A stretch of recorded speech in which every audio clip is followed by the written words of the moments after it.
Assalamualaikum warahmatullahi wabarakatuh. Halo para peserta yang luar biasa. Selamat datang di webinar yang sangat dinanti-nantikan hari ini dengan judul yang inspiratif, trik dan tips pro untuk menguasai keterampilan public speaking. Saya, Rizal, dengan kegembiraan besar akan menjadi MC hari ini. Bersama-sama kita akan menjelajahi rahasia sukses dalam public speaking. Sebelum kita mulai, izinkan saya untuk mengucapkan terima kasih kepada seluruh peserta yang telah menyempatkan waktu untuk hadir dalam acara ini. Juga terima kasih yang tulus kepada Universitas Siber Asia yang telah memungkinkan acara ini terwujud. Pada kesempatan yang begitu spesial ini, mari kita kenalkan moderator luar biasa kita, Feby Nadia. Feby Nadia adalah seorang yang berpengalaman dalam dunia public speaking dan akan menjadi pengemban acara kita hari ini. Tidak hanya itu, kami juga memiliki pemateri atau narasumber yang sangat terhormat, Bayu Sulaiman. Bayu adalah sosok yang ahli dalam bidang ini dan siap memberikan wawasan luar biasa tentang trik dan tips pro dalam public speaking. Para peserta yang saya hormati, mari kita mulai petualangan kita dalam mempelajari rahasia dan teknik public speaking yang efektif. Dengan bimbingan moderator yang ahli, Feby, dan pengalaman dari pemateri kami, Bayu, kita akan menjelajahi berbagai kiat dan trik untuk meningkatkan keterampilan berbicara di depan umum. Saya yakin setiap pengetahuan yang akan disampaikan akan menjadi berharga bagi semua orang. Baik, langsung saja kita mulai acaranya. Assalamualaikum warahmatullahi wabarakatuh. Selamat pagi para hadirin yang kami hormati. Terima kasih atas kehadiran saudara-saudara sekalian dalam acara webinar kali ini. Saya Feby Nadia akan menjadi moderator pada acara kali ini yang bertema trik dan tips pro untuk menguasai keterampilan public speaking. Tanpa perlu menunggu lama, mari kita mulai acara ini dengan penyampaian materi oleh narasumber kita, Bapak Bayu Ilham Sulaiman. Dipersilakan.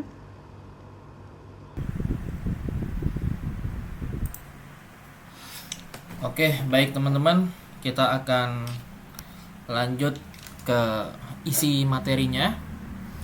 Di sini saya akan berbicara atau mengisi materi tentang etos, patos, dan logos, analisis Aristoteles dalam persuasi.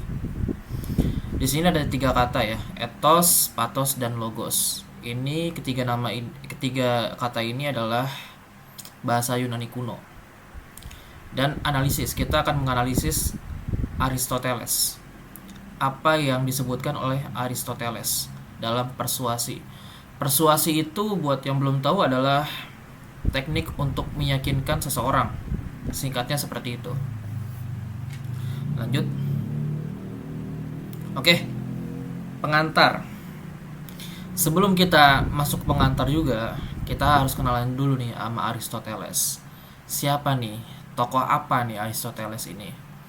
Jadi, di Yunani kuno itu, teman-teman, mungkin pada masa keemasannya ya, masa keemasan Yunani kuno, itu ada 3 pemikir, 3 filsuf yang sangat terkenal, terlebih di dunia filsafat, yaitu yang pertama Socrates, kedua Plato, dan ketiga adalah Aristoteles. Urutannya seperti itu ya. Jadi Socrates punya murid namanya Plato. Plato punya murid namanya Aristoteles. Jadi mereka ini guru dan murid. Aristoteles ini sebenarnya juga punya murid yang memang muridnya ini terkenal juga sebenarnya, apalagi di sejarah ya, yaitu namanya Alexander the Great. Kalau teman-teman bisa pernah nonton film, biasanya ada tuh, atau di game-game Assassin's Creed pernah tuh dimunculkan tokoh Alexander the Great. Nah, untuk Aristoteles ini kita akan fokus ke Aristoteles ini, dan kita lebih fokus lagi ke persuasi beliau tentang 3 elemen kunci, yaitu etos, patos, dan logos. Nah, dalam persuasi, Aristoteles mengemukakan 3 elemen kunci, yaitu ethos, pathos, dan logos. Ketiga elemen ini merupakan landasan penting dalam upaya meyakinkan audiens, penonton. Dalam presentasi ini kita akan melakukan analisis mendalam terhadap konsep-konsep tersebut. Oke? Ethos. Lanjut. Langsung ke intinya, ethos. Konsep ethos mengacu pada karakter atau kepercayaan pembicara. Dengan membangun ethos yang kuat, pembicara dapat memenangkan kepercayaan audiens. Hal ini mencakup kejujuran, otoritas, dan niat baik. Dalam praktiknya, ethos sangat menentukan keberhasilan suatu argumen. Kata kuncinya dari ethos adalah karakter atau kepercayaan pembicara. Misalkan begini. Kalian lebih percaya mana? Disuruh minum obat 2 kali sehari oleh dokter atau oleh saya yang bukan dokter? Ya tentu teman-teman pasti akan lebih percaya ke dokter. Karena apa? Karena karakternya.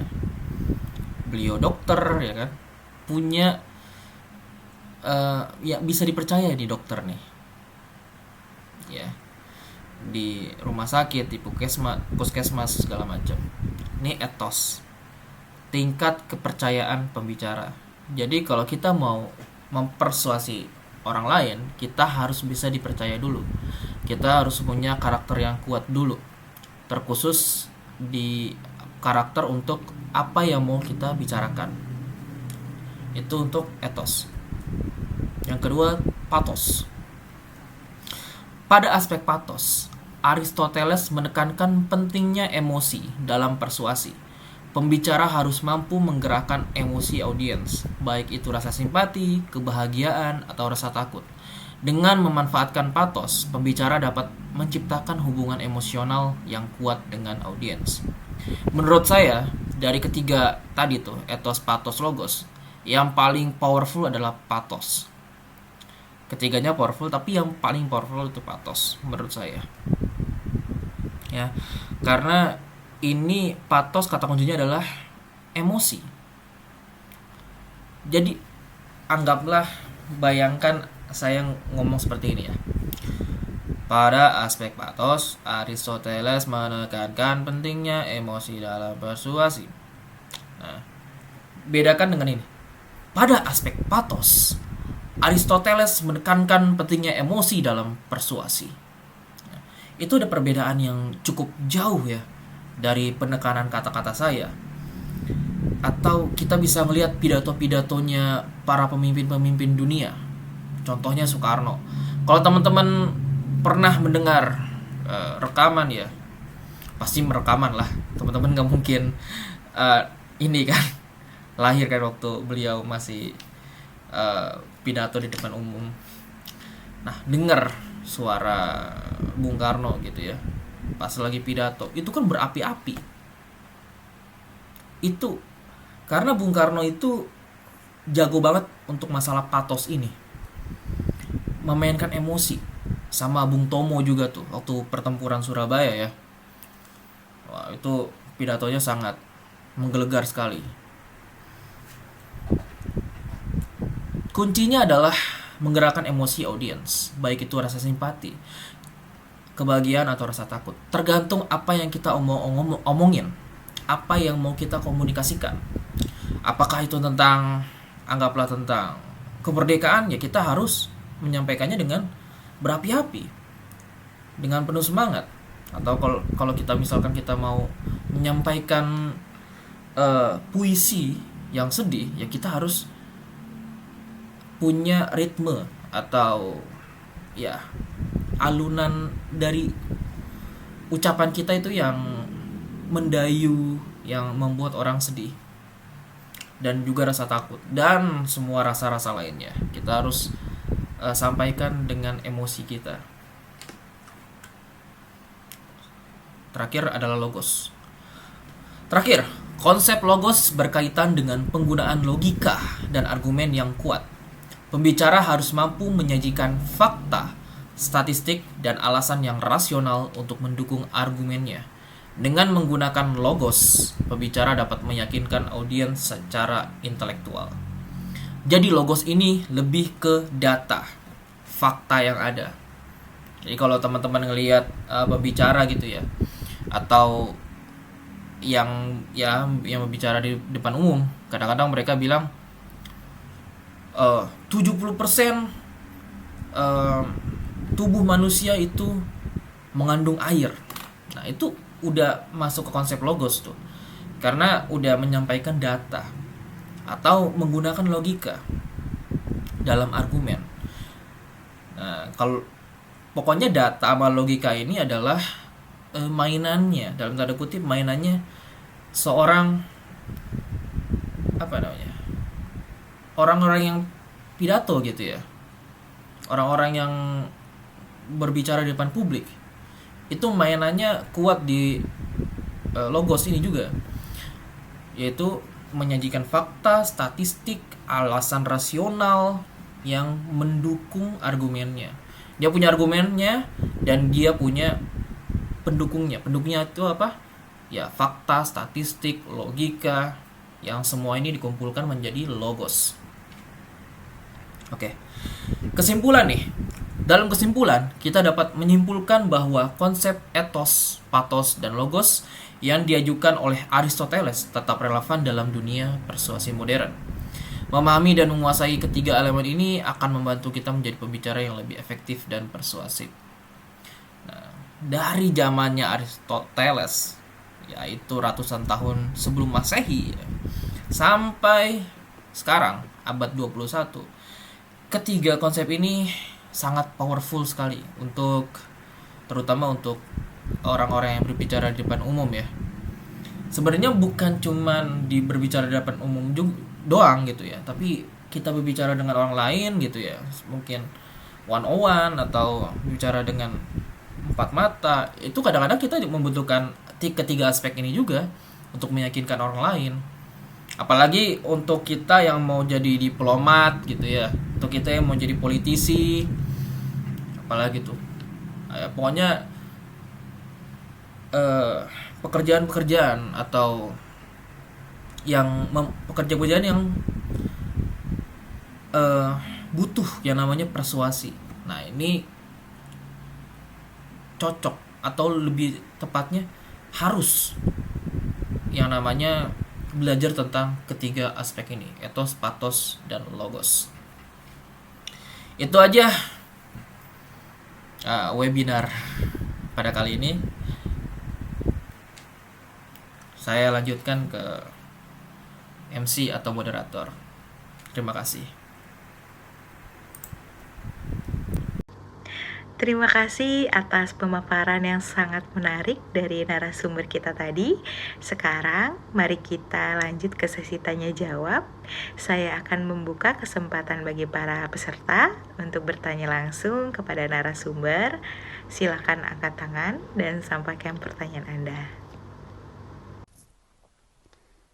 Assalamualaikum warahmatullahi wabarakatuh. Sebelum bertanya, izinkan saya memperkenalkan diri terlebih dahulu. Nama saya Mariati, saya dari Universitas Berasia. Saya ingin mengajukan pertanyaan tentang bagaimana kombinasi ketiga konsep tersebut dapat membantu seseorang menjadi pembicara yang lebih efektif dan persuasif. Terima kasih. Oke, pertanyaannya dari Mariati ya namanya. Waalaikumsalam warahmatullahi wabarakatuh. Dia nanya bagaimana kombinasi dari etos, patos, logos itu dapat membantu seseorang menjadi pembicara yang lebih efektif dan persuasif. Kita breakdown ya, lebih enaknya tuh kita breakdown dari ketiga hal itu. Dari etos dulu nih. Etos itu kalau kita breakdown ya, etos itu kan menyangkut orangnya, gitu ya. Yaitu kalau kita breakdown dari etos adalah kepercayaan dan kredibilitas, dan juga pendekatan etisnya. Orang penonton gitu ya, kalau ngelihat kita udah menilai duluan bahwa kita tuh dipercayai oleh mereka dan mereka percaya kalau kita itu kredibel untuk ngomongin hal tersebut gitu ya.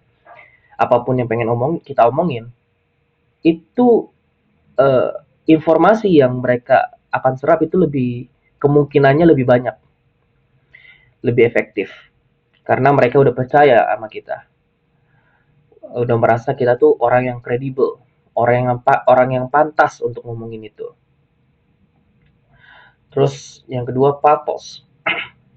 Pathos itu apa yang kita omongin, suara kita, ya kan? Apa sih kalau kita breakdown dari pathos? Yaitu bisa menggerakkan emosi audiens. Nah, dan juga cerita dan anekdot atau analogi. Kadang-kadang nih ya, kalau kita menghadiri suatu seminar atau perkuliahan gitu ya, kalau misalkan ada pengajar yang pakai kata-kata yang setinggi langit gitu ya, pakai kata-kata ilmiah, pakai bahasa-bahasa asing ya, itu kita udah pusing duluan, ya kan? Udah udah males tuh biasanya tuh untuk nyerap ilmunya, karena kata-katanya aja kadang-kadang kita nggak ngerti, apalagi kita belajar tentang kata-kata itu, otak kita tuh kadang-kadang udah ngeblank duluan. Nah, ini fungsinya pathos tuh. Pathos itu bisa eh, kata-kata yang setinggi langit itu kita bisa rendahkan pakai kata-kata yang sederhana.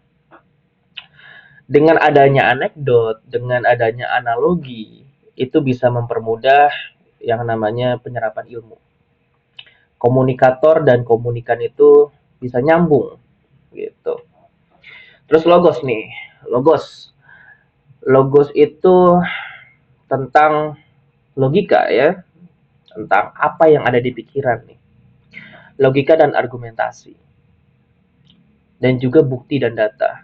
Nih, logika, argumentasi, bukti, sama data. Kalau kita punya keempat ini aja, dalam suatu perdebatan, misalkan kita lagi berdebat, atau kita sedang lagi berdiskusi lah, anggaplah. Itu kita akan susah untuk dibantah pendapat kita. Kalau kita punya empat itu, logika, argumentasi, bukti, dan data. Jadi kalau ada lawan yang pengen ngelawan argumentasi kita, ngelawan pendapat kita, ya dia harus mengeluarkan logika, argumentasi, bukti, dan data juga. Kalau dia cuma bilang enggak, saya nggak setuju, gitu doang, ya pendapat mereka nggak kuat gitu ya, pendapat dia nggak kuat. Sedangkan kita yang punya logika, argumentasi, bukti dan data, pendapat kita udah kuat dengan itu.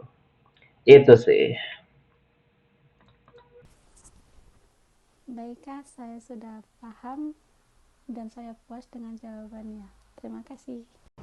Demikianlah acara webinar kali ini. Terima kasih kepada narasumber, peserta, dan seluruh pihak yang telah mendukung acara ini. Saya Febi Nadia, selaku moderator, mengucapkan pamit undur diri. Sampai jumpa di acara berikutnya. Saudara-saudara yang saya hormati, itulah yang telah kita lalui dalam webinar yang inspiratif ini. Terima kasih kepada setiap peserta yang telah aktif terlibat dalam acara ini.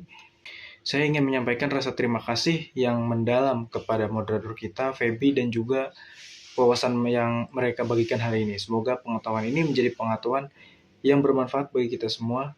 Tetaplah terhubung dan teruslah belajar. Mari kita jadikan setiap kesempatan sebagai langkah maju dalam perjalanan public speaking kita. Terima kasih atas kehadiran dan semangat Anda semua. Sampai jumpa di kesempatan berikutnya. Terima kasih.